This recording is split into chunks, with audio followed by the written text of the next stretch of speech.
Part 1, Introduction, Something's Wrong. Hey Reddit. I'm writing this because I need some advice and honestly, I just need to get it off my chest. I've been married for 5 years and everything seemed fine. Or at least, that's what I thought. My wife, let's call her Rachel, and I had a pretty standard relationship, or at least, that's how it appeared. We have no kids, live in a decent apartment, and everything was working just fine. But over the past few months, things started to feel off. I couldn't put my finger on it at first.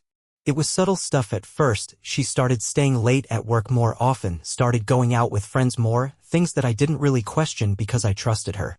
But of course, when you start noticing these little things, your mind starts to wander. I'll admit I wasn't perfect either. I wasn't the most attentive husband in the world. We both got caught up in our routines. I'm not saying I didn't try, but I'm also not claiming I was the best version of myself. Still, things weren't horrible. But they weren't great either. Then came the weirdest thing. She started becoming more distant, almost cold. Like, no matter how much I tried to talk to her, she would just shut down or brush me off. I'd ask her how her day went, and she'd be like, fine, just work stuff, and then change the subject. We used to talk about everything, personal stuff, funny things, even just random thoughts. But now? She'd barely engage in conversation, and when I tried to bring up anything serious, it was like she just wasn't there anymore. I started to think maybe it was my fault. Maybe she was just annoyed with me. I tried being more attentive, more thoughtful, but nothing seemed to change. And I know that's not an excuse, but I thought I could get her to open up eventually. Turns out I was wrong. I don't know when exactly I started suspecting that something was seriously wrong, but one night, things kind of blew up. Part 2. Detection, the first red flag. Alright, let me jump right into it. One evening, I came home early from work. Nothing too out of the ordinary. I had a long day, and I was looking forward to just chilling at home, maybe watching a movie together. But when I walked in, I noticed her phone was sitting on the kitchen counter. Normally, she keeps it glued to her hand, so seeing it just lying there seemed off. At first, I didn't think much of it, but then I noticed something that made my stomach twist. The screen was unlocked. Now, I'm not the type to go snooping through people's stuff, especially my wife's. I respect privacy, and I always believed in trust. But something about that moment, the way everything had been feeling so weird lately, made me pick it up. The first thing that hit me was a text message from some guy named Ethan. Now, I didn't recognize that name at all, and I won't lie, I felt a little uneasy. I read the message without thinking, and it was one of those, "You looked so hot last night. Can't wait to see you again," kind of texts. My heart dropped to my stomach. I stood there for a good minute, staring at the screen, trying to process what I was seeing. I wanted to believe it was something innocent, some work buddy or something that just slipped through. But deep down, I knew better. I went through the texts.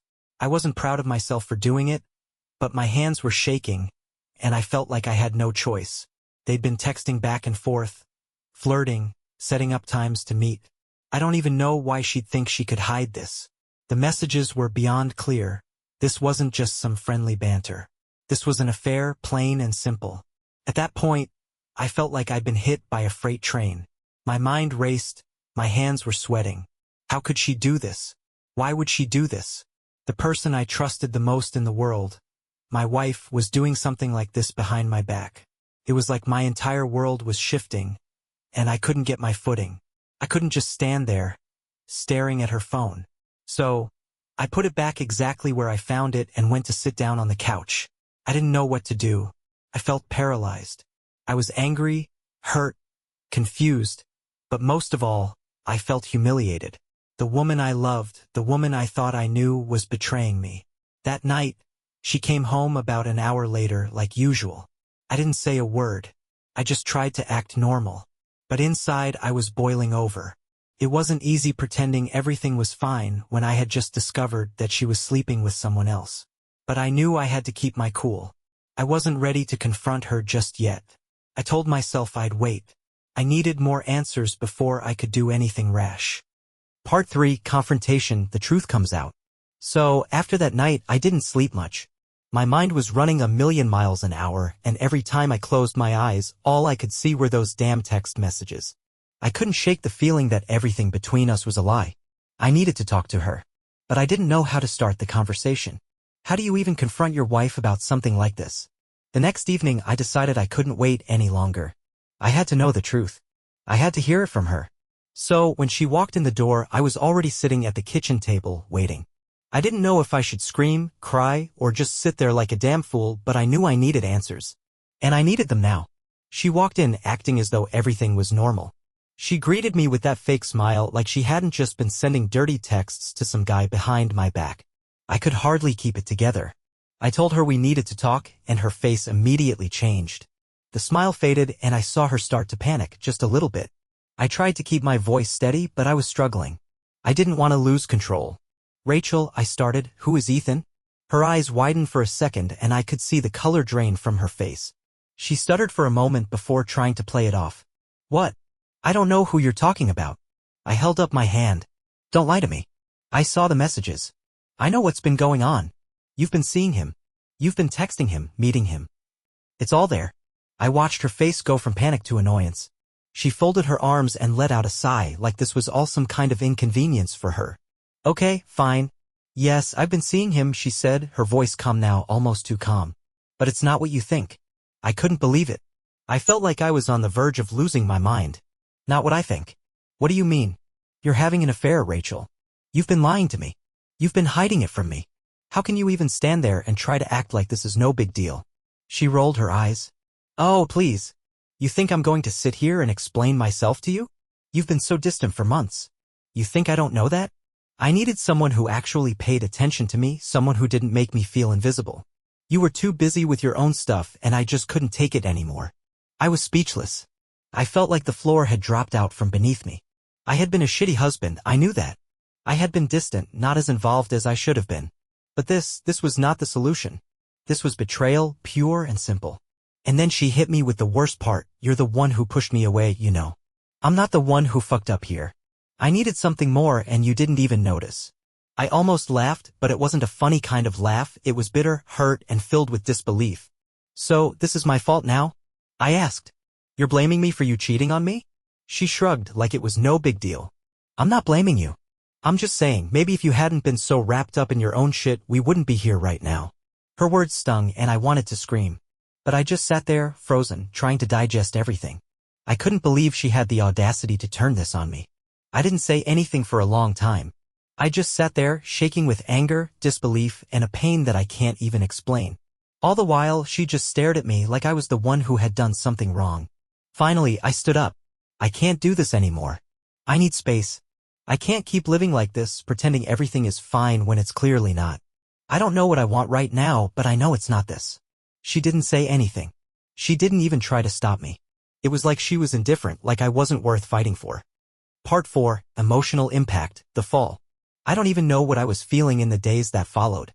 It was like my whole reality had shattered. I kept replaying that conversation over and over in my head, her words echoing in my mind. It was as though everything I thought I knew about our marriage, about her, was a lie. The woman I'd loved, trusted, and built my life with had been deceiving me the entire time. I felt like I had been sucker punched, but at the same time I couldn't let go of this twisted feeling that I might have been the one to push her away. I kept asking myself, was I really that bad of a husband? I knew I wasn't perfect. I had my flaws, and maybe I hadn't been the best partner, but I never thought it would come to this. For the next few days, I couldn't sleep. I couldn't eat. All I could do was sit on the couch, staring blankly at the TV, not even processing anything. I'd get up, walk around the house, checking all the spots where I used to go with her. Our home that had once been filled with comfort and warmth now felt like a hollow shell. The worst part? I kept wondering if Ethan was better than me. Was he giving her everything I couldn't? Was he the one who was finally noticing her, giving her the attention I hadn't? I hated myself for thinking that. I hated myself for feeling so small and insignificant, but I couldn't help it. There was this constant voice in the back of my head telling me I wasn't enough, that maybe I never was. And the more I thought about it, the more I began to doubt everything. How much of our entire relationship had been real? Were all those moments of joy fake? Were the vacations we took, the plans we made, all just some kind of act for her to feel justified in what she did? The anger was there, of course, but it wasn't the kind of anger I expected. I was mad at her, yeah, but I was also angry at myself. I had let things get this bad. I should have seen the signs. I should have pushed harder to fix things before they got this far. Then came the sadness. I felt like I was mourning something I hadn't even realized I was losing. I found myself just sitting in the dark, staring at pictures of us from happier times. It felt like a cruel joke. The woman I thought I could build a future with was already planning a future with someone else.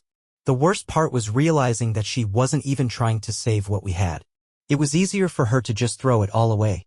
Everywhere I looked, there were reminders of her, the smell of her perfume on her pillow, the food we used to cook together, the music we used to listen to. It all just became this constant, painful reminder that it was all a lie. But what hit me hardest was this: I had no idea who Rachel really was anymore. The woman I had married, the woman I thought I knew, was gone. And in her place was someone I didn't even recognize. How could I have been so blind? How could I have missed all the signs? I spent days just thinking about this. I didn't know what to do with myself. I could feel the anger building up again, but it was different this time. It wasn't just about Rachel anymore, it was about me. Part 5. Decision and Resolution, Choosing the Path Forward. After days of wallowing in confusion, anger, and sadness, I reached a point where I realized I couldn't keep going like this. I had to make a decision. I couldn't just stay stuck in limbo, caught in this never-ending loop of emotional turmoil. I needed to decide whether I was going to fight for this relationship or walk away for good. I kept telling myself that if I just gave it time, things would get better, that we could work through this. But the more I thought about it, the more I realized that wasn't the answer. I wasn't even sure if Rachel wanted to work through it. If she did, she'd be fighting harder. But she hadn't shown any real remorse, no genuine regret for what she'd done. She'd barely apologized and had spent more time justifying her actions than taking any responsibility. That told me everything I needed to know. The worst part was how dismissive she was. She didn't act like this was a big deal. It was as if she thought I'd just get over it. She didn't seem to care that she'd broken my heart and torn apart everything we'd built. It felt like I was just another obstacle she had to push through to get to whatever happiness she thought she deserved. I spent a lot of time talking to friends. Some of them told me to fight for my marriage, to keep pushing through the pain. Others told me to walk away, that someone who could do this to me didn't deserve my love or my effort. Both sides made sense to me. I could see where each viewpoint was coming from. But at the end of the day, it wasn't about what my friends thought. It wasn't about anyone else's opinion. It was about what I needed and what I could live with. And right then, I realized that staying in this marriage would destroy me. Every time I looked at Rachel, all I would see was the betrayal. I would never trust her again. Every time I heard her voice, I would be reminded of the lies. And honestly, I was tired of being the guy who begged for someone to care about me when they clearly didn't. I spent one last night sitting alone in our living room, looking at the photos of us. Felt like a lifetime ago. And it hit me. This wasn't the life I wanted. I didn't want to live in constant fear that the person I loved would betray me again. I didn't want to feel like I was settling for scraps when I deserved so much more. So I made my decision. I decided to file for divorce. I knew it wasn't going to be easy, and I knew there would be pain. But I had to accept that this was no longer the relationship I wanted, and I wasn't going to let her do this to me anymore.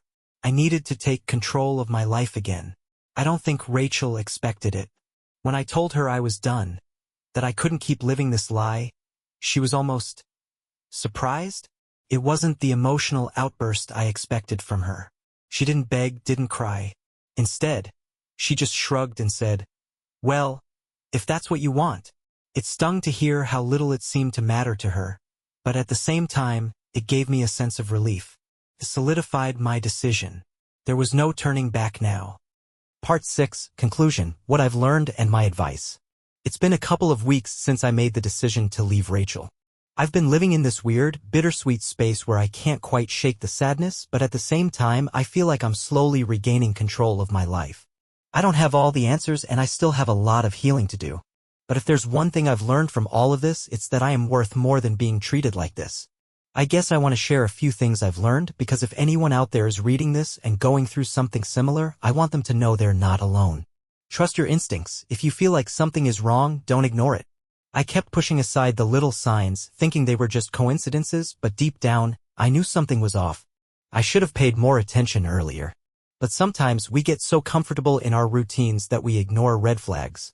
Don't do that. Listen to your gut. Don't let guilt take over. I spent so much time blaming myself for her actions. I thought maybe if I had been more attentive, more affectionate, maybe she wouldn't have cheated. But that's not true. No one, not even a spouse, has the right to cheat on you. Guilt can eat you alive if you let it, but at the end of the day, the decision to cheat was hers, not mine. You deserve respect. I realized I had let myself be treated like a doormat for too long. I thought being patient and understanding would fix everything, but that's not the case. You don't have to keep bending over backwards for someone who doesn't respect you. Respect is mutual. If it's not there, it's time to walk away. Healing takes time. I'm still processing everything. It's not easy. There are days when I want to pick up the phone and call her just to hear her voice or try to figure out what went wrong. But I know now that it's better for me to heal and move on. I deserve peace, and I won't find that by holding on to a relationship that's already broken. Know when to let go. Letting go was the hardest decision I've ever had to make. The idea of ending a marriage, of walking away from the person I once loved, felt impossible at first. But sometimes letting go is the only way forward. I realized that staying in a toxic relationship out of fear or love for the past is a disservice to yourself. In the end, I think the most important thing is that I'm learning to put myself first again. The road ahead is uncertain, but for the first time in a while, I feel like I'm going to be okay. I can rebuild my life. I can learn from my mistakes and do better moving forward. So, if you're going through something similar, take a moment to think about what you truly deserve. You're not obligated to stay in a relationship where you're being treated poorly. You don't have to accept the bare minimum. You are worthy of love, respect, and honesty. And no matter how painful it may feel right now, you will come out the other side stronger. Thanks for reading, everyone. I'm still figuring things out, but I'm glad I can share this journey with people who might understand. Part 7. The first week after, living in the aftermath. The first week after I told Rachel I was done was pure chaos in my head. It was like I was living in a fog, constantly oscillating between anger, sadness, and confusion. For the first couple of days, I couldn't even look at her without feeling like I was going to explode. The house felt so cold, so foreign, even though I'd lived there for years. We were still living together mainly because I hadn't figured out what to do next. But there was no denying that everything had changed. Rachel, unsurprisingly, didn't seem to care that much about the situation. Sure, she had her moments where she'd try to act normal like everything was fine, but I could tell she was just going through the motions. She wouldn't try to apologize, wouldn't offer any explanation beyond that cold justification of "you pushed me away." It was as if I was the one who had betrayed her, not the other way around. During those first few days, I spent a lot of time reflecting on everything. I kept going over our relationship in my mind, replaying conversations, arguments, and moments from the past. I couldn't understand how everything had gone so wrong. Rachel and I had always been so close, at least that's how I thought it was. I had trusted her completely, and the idea that she had been hiding this from me was like a punch to the gut that wouldn't stop hurting. The hardest part was knowing that we would never go back to what we had. Even if we tried to salvage it, I couldn't look at her the same way again. The intimacy was gone. That feeling of safety I once had when she held me or when we laughed about something stupid gone. It was replaced by this constant undercurrent of betrayal. I remember one night, after barely speaking to each other all day, I found myself lying in bed, staring at the ceiling, wondering if I was making a huge mistake by walking away. Was I just reacting out of hurt? Was I being too hasty? But then I thought about the coldness she had shown me during our last conversation, and it made me sick. How could I stay with someone who treated me like I was just another problem to solve? That night, I couldn't sleep. I just kept turning everything over in my mind. All I could think about was how it felt to be loved by someone who clearly didn't respect me. And I knew deep down that I could never go back to that. No amount of apologizing, no amount of promises would fix this. I couldn't allow myself to stay in that relationship any longer, no matter how painful it was. Part 8. A chance encounter, a reminder of what's lost.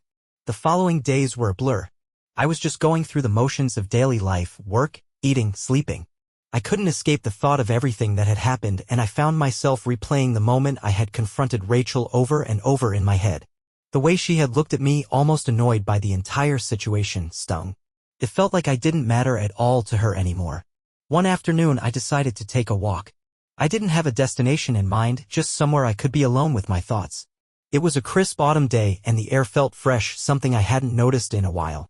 I hadn't been outside for any real purpose except work and the occasional trip to the store.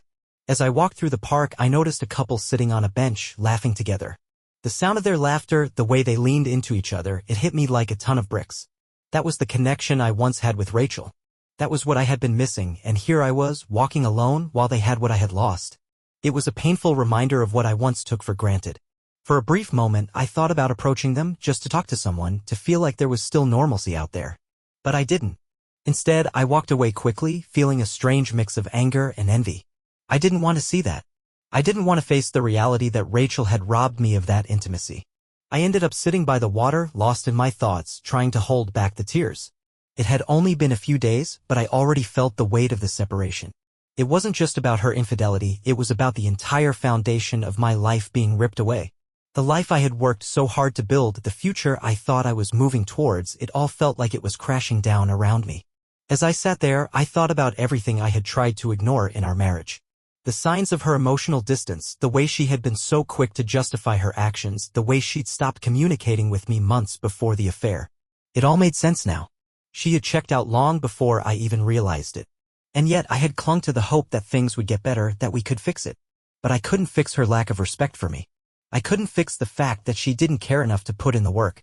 When I got home later that day, I was drained physically, emotionally, mentally. It felt like the weight of the world was on my shoulders. I barely spoke to Rachel when I came in, and she didn't say much either. I think we both knew that things were unraveling, but neither of us knew how to navigate it.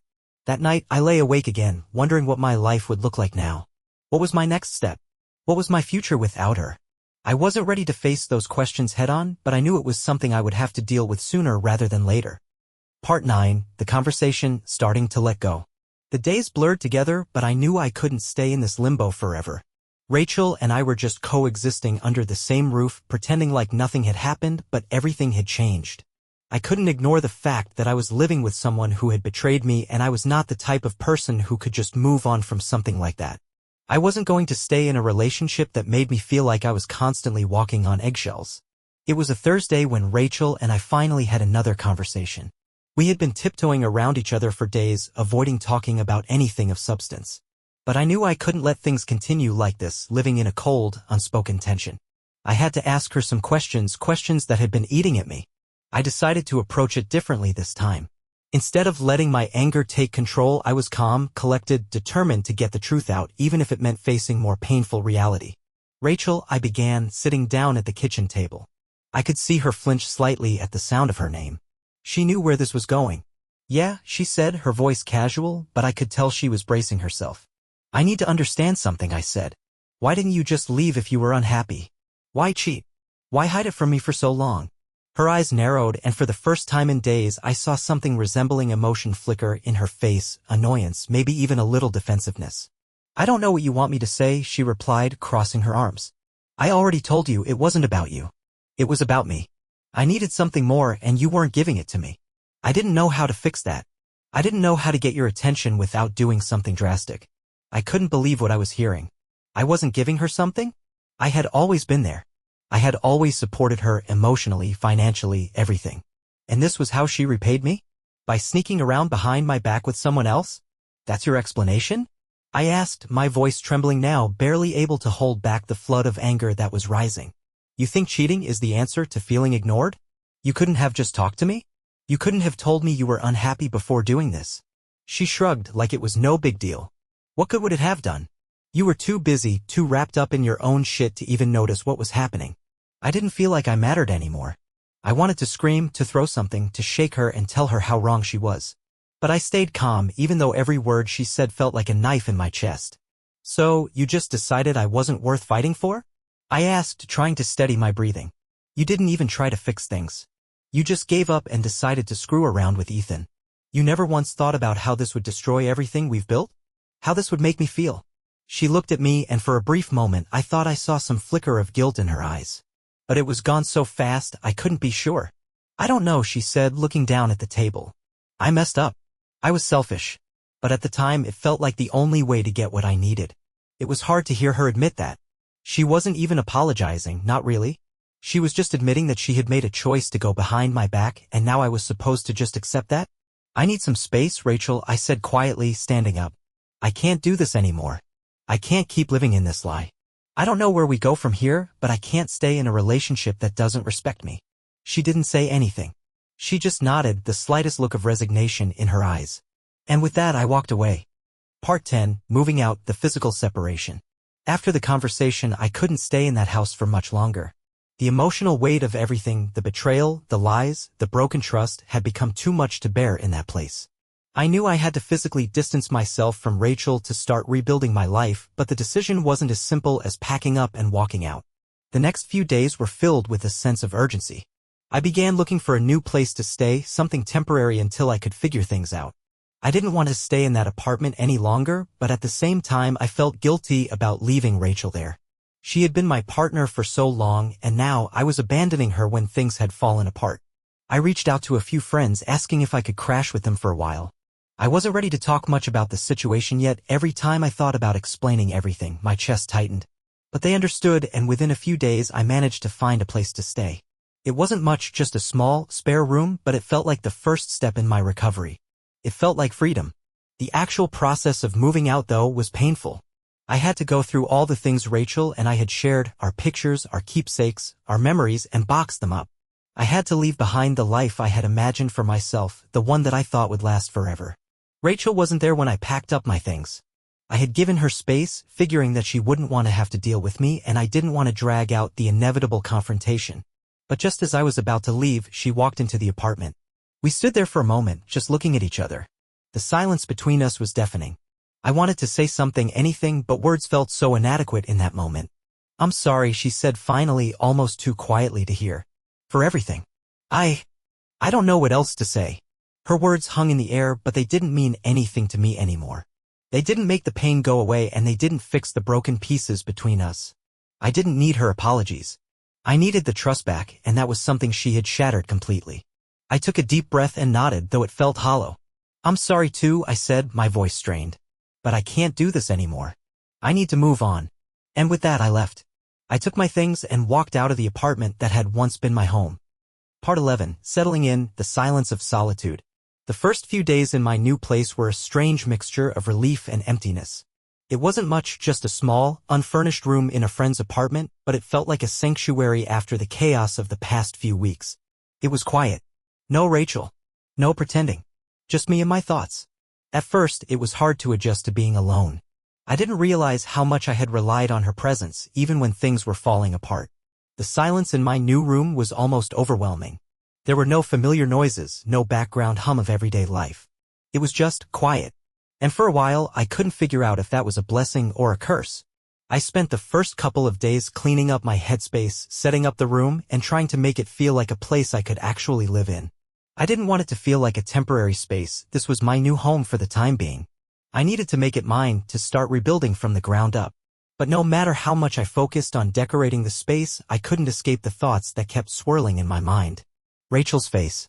Her voice. The lies. The betrayal. And the worst part, her complete indifference to the wreckage she'd left behind. I started to feel the weight of the loneliness press down on me. I had friends, sure, but they weren't the ones I wanted to talk to about this. I didn't want to burden them with my broken marriage, my heartache, my inability to even figure out what the hell I was supposed to do next. I tried to distract myself, work, reading, random hobbies, but nothing helped. I didn't want to admit it, but I missed the companionship. I missed the idea of us. But what I was mourning wasn't Rachel. It was the future I thought I was building with her. The comfort of knowing someone was there, the little rituals of everyday life. That was what I had lost. On the third day, I found myself sitting at my new desk, staring at the screen, but not really seeing anything. I was exhausted, mentally drained, and emotionally wrecked. The thought of talking to Rachel, even just for closure, crossed my mind more than once. But I knew deep down that doing so would only drag me back into a relationship that had already broken me. I needed to keep moving forward, no matter how much it hurt. Part 12. Reaching out, conversations with friends. It's funny how life changes when you're forced to face it alone. You realize how much you've leaned on others, especially your partner, and then suddenly you're left without that crutch. I found myself reaching out to friends more often than I ever had before. Some of them I hadn't spoken to in a while, but in my vulnerability, I needed human connection. One evening, I called my best friend, Alex. We hadn't talked in a while, not since I got so wrapped up in my marriage. I didn't know how much I needed to hear his voice until I picked up the phone and dialed. "Hey man," Alex answered, sounding like he had just woken up. "What's up?" I wasn't sure where to begin. How do you explain the unraveling of your life to someone who wasn't living through it with you? "Can we talk?" I asked. "I don't know what I'm doing, but I need to say this out loud." Alex didn't hesitate. "Of course, man. You know I'm here." I didn't get into all the details right away. Instead, I just started with the basics. Rachel and I were done. I told him about the affair, the confrontation, and the moment I'd walked out of our shared life. It was like letting out a breath I hadn't realized I'd been holding for weeks. Talking about it helped, even if it was just scratching the surface. That sounds brutal, dude, Alex said quietly after I finished. I'm really sorry you had to go through that. Yeah, me too, I replied, trying to hold back the tears that were threatening to break through. I just don't get it, man. I thought I knew her. I thought I understood our relationship, but now everything feels like a lie. How'd I even begin to move on from this? There was a pause on the other end of the line. I could hear him thinking before he spoke again. It's gonna be tough, but the one thing I'll say is this: you're stronger than you think. You've got a good head on your shoulders. You just need time. And if you need to vent, get away, or whatever, I'm here for you. You're not alone in this. His words were a small comfort, but it still didn't change the fact that I felt alone. I had to make the decision to move forward by myself. Even with friends offering support, it was still my life to rebuild. But it did feel a little better to talk about it. Sometimes just acknowledging the pain with someone who cares makes it hurt a little less.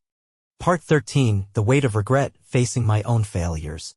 It's weird how regret can sneak up on you even when you know deep down that the other person is the one who messed up. But here I was, sitting in my small room, feeling an overwhelming wave of self-doubt. I had left Rachel because I knew she had betrayed me, but there were moments when I couldn't help but question if I could have done more. Could I have been a better husband? Could I have seen the signs sooner? In the silence of my new living space, I replayed all the moments I had shared with Rachel, especially the ones where I hadn't been as present as I should have been. There were times I was too wrapped up in my work or too distracted by my own issues to really focus on what she was going through. And maybe that was a part of why she had sought out someone else, because I hadn't been there for her when she needed me. I hated feeling this way. The fact that I was blaming myself, even a little, just felt wrong. But the longer I stayed in my head, the harder it became to separate my own shortcomings from what she had done to me. She had made the choice to cheat. She had lied. She had broken the trust we had built. And yet, I couldn't stop the nagging feeling that maybe I had failed her in some way. I spent a lot of nights thinking about this. There were moments where I felt angry at myself for not being perfect. Maybe if I had been more emotionally available, if I had asked the right questions, if I had been more aware, maybe none of this would have happened. But the truth was, I couldn't change the past. I couldn't go back and fix things that had already been broken. I had to remind myself that this wasn't all on me. I had tried. I had loved her. I had given her my trust. But she had made her own choices, and those choices led us here. It was a painful truth to swallow, but one I needed to accept. In time, I knew I had to stop holding on to the past. Regret was a heavy burden to carry, and I wasn't going to let it weigh me down forever. The only way to truly heal was to let go of the what-ifs and focus on what was within my control moving forward. Part 14, New Beginnings, Finding a Path Forward. The weeks went by, and slowly, I started to get used to my new life. I'll admit it wasn't easy. I had days where I felt like I was moving in slow motion, and there were still moments when the pain of what Rachel had done crept in. But little by little, I was finding my feet again. I wasn't the same person I had been, but maybe that wasn't such a bad thing. I spent more time focusing on myself. I took up new hobbies that I had long neglected: painting, reading, working out. It felt good to rediscover parts of myself I had forgotten about. I realized that I had spent so much time invested in someone else's happiness that I had neglected my own. Now, I had the chance to change that. One of the things I found myself doing more often was spending time with friends. The support I got from them was invaluable, and even though I had initially felt ashamed to lean on them, I now understood that it was okay to ask for help. I wasn't weak for needing someone to talk to. It made me stronger to allow myself to be vulnerable. The first time I went out with Alex and a few other friends after the divorce, it felt almost surreal. I wasn't used to being in social situations without the weight of my marriage hanging over me. I laughed more freely, talked about random things without the underlying sadness I'd been carrying for months. It felt like a glimpse of normalcy again. But the real breakthrough came one evening when I sat down and finally had an honest conversation with myself. I was no longer defined by what Rachel had done to me. I was no longer the betrayed husband. I wasn't the guy who had been cheated on. I was just me. A person trying to heal, trying to rebuild. It wasn't easy to come to that realization. For a long time, I had felt like I was nothing without my marriage. The idea of being alone felt so foreign to me. But the truth was, I had a chance to start over. I had a chance to create a life that was mine, separate from what I had with Rachel. And for the first time in a while, I felt a sense of hope. I didn't have all the answers and I wasn't sure what the future held, but I knew one thing for sure. I wasn't going to let this betrayal define me forever. I had been broken, yes, but I was also resilient, and I could rebuild. Part 15, Reflections, Moving Forward with Strength. It's been a few months now since I left Rachel and started this journey of self-discovery and healing. Honestly, there are still days when the memories hit me like a freight train, when I can't escape the ghosts of the past, when I think about what we had and wonder where everything went wrong. But more and more, I've come to realize that those days are becoming fewer. The pain isn't gone, but it's no longer the constant weight it once was. I've learned so much in this time about myself, about relationships, and about what it really means to move on. For the first time in a long while, I'm not waiting for something to happen. I'm living in the moment, embracing the uncertainty of the future. And that feels freeing. I think the biggest lesson I've learned is the importance of self-worth. I spent so much time questioning myself, blaming myself for Rachel's actions. But the truth is, I did everything I could in that marriage. I loved her with everything I had, and while it wasn't perfect, it wasn't just my fault that it ended. She made choices, and those choices led us here. I can't keep carrying the weight of her betrayal on my shoulders. I have to let it go, not because she doesn't deserve the consequences of her actions, but because I deserve peace. I've also learned that closure doesn't always come from the other person. Sometimes it has to come from within. I used to think I needed to hear Rachel apologize, to have some kind of explanation for why she did what she did. But the truth is, I'll never get those answers, and I can't keep holding out hope for something that's never going to come. What I needed was to forgive myself, to let go of the anger and the shame I had been holding onto. Only then could I really start moving forward. Now, I focus on building a life that's truly mine. I'm not rushing into anything. I've started to explore things I've always wanted to do, things I had pushed aside for the sake of the relationship. I've learned to appreciate my own company and to enjoy my own life without needing anyone else to complete me. There are still moments when I think about Rachel, about what could have been. But I no longer look back with bitterness. I look back with understanding. People change. They grow. And sometimes they grow apart. It doesn't mean either person is a failure, it just means that sometimes the relationship runs its course. I'm not sure what the future holds for me. I'm not in any rush to date again or jump into anything new. Right now, I'm just focusing on being the best version of myself. I've learned that happiness comes from within, not from someone else. And while I'm still healing, I'm not defined by the pain I've gone through. I'm stronger now because of it. To anyone reading this who's going through something similar, my advice is this: don't let the betrayal of someone else define your worth. It will hurt, it will sting, and it will take time. But trust me when I say that you'll come out the other side stronger. You'll find peace in letting go and learning to love yourself again. I'm not perfect. I'm still figuring it out. But I know one thing for sure: I've got my life back, and that's something no one can ever take away from me.